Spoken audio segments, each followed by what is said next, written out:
I've been an internet marketer for several years now. One thing I've noticed is that a lot of the marketers that create software products are the ones that end up having seven-figure businesses. So that's one of the reasons why you want to get into the software business. I'm not saying that you're going to have a seven-figure business or a six-figure business, but it is a very lucrative industry.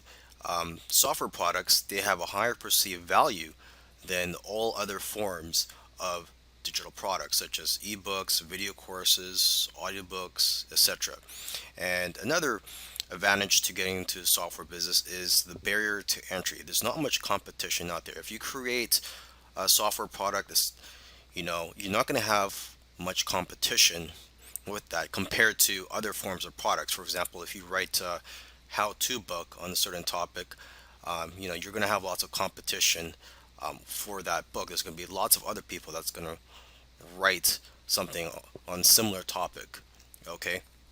Now, this course will cover the following topics. It's going to cover how to come up with ideas for your software product, how to come up with the features to include in your software product, how to find software programmers to create your software product, and how to manage your project. Coming up with ideas for your software. So before you create a software product, you need to know what it's going to bring to the table. You need to know what problems it's going to solve, because that's what what software tools do, is that they solve problems or potential problems. Okay, so first let's start with ourselves. Okay, do you have a problem in your business or personal life that can be solved with a software tool? Because let's face it, if you have a problem, I'm pretty sure there's going to be other people out there with similar problems as you. Okay, so your problem is not unique to yourself. You must also know your target audience that you plan to sell your software to. So basically, it comes down to two things. Okay, consumers have a particular problem that needs to be solved, and two, they are looking for something that will make their life easier. Okay, you can also look at social media, forums, and your customer base to get an idea of what types of problems your customers or potential customers have and what they're willing to pay for. Because most of the time, people will tell you what they want, and if you give it to them, they will buy it. Okay, and oftentimes it's simply a matter of taking something that already exists and making it better, or expanding on the current software. So you got to ask yourself, what software out there has room for improvement? Okay, and you got to remember this: it's not about just creating and selling software products. There's a lot of money to be made in selling software products. Don't get me wrong, but it's also about knowing what software products to create. So that's why it's important to know your target audience and know what it's like to be in their shoes. Alright, so let's talk about coming up with a list of features and details of what your software is going to include. Okay, you got to remember to keep it simple though, because it's not about how many fancy features and buttons that your software has. It's about how the software can benefit the user. Okay, because sometimes it's the most simple software that can become a best selling product. Okay, but before you can approach a software developer, you must have a list of features and details about the software product you plan to create. Okay, so to get ideas, you can look at other software products in a similar industry. And also, what you can do is go to a website called hotscripts.com. And this site includes programs and scripts in every popular programming language. So this is a great way for you to get familiar with the different types of software out there. And you could also read the reviews for the various software products on that site. And basically, the more knowledge that you have, the better the software you can have developed. Now let's talk about finding software programmers for your project. Now there are various sites that you can go to find programmers where they will bid on your projects, and you can select the programmers based on the best price.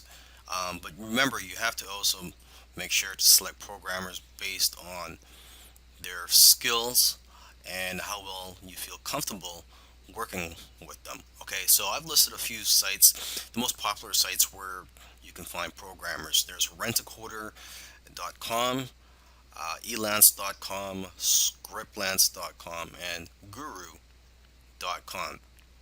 And you can also go to coding forums or other types of forums where programmers hang out to find people that are passionate about creating software products.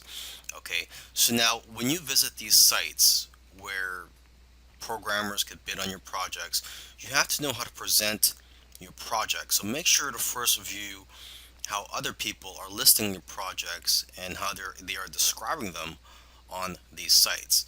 Okay, and you have to also be very careful. You don't want to give out too much information about your project because you don't want people stealing your ideas. So when you first post a project, the information that you should reveal at first is what is needed for the programmer to know if your software product is something that they are qualified to work on.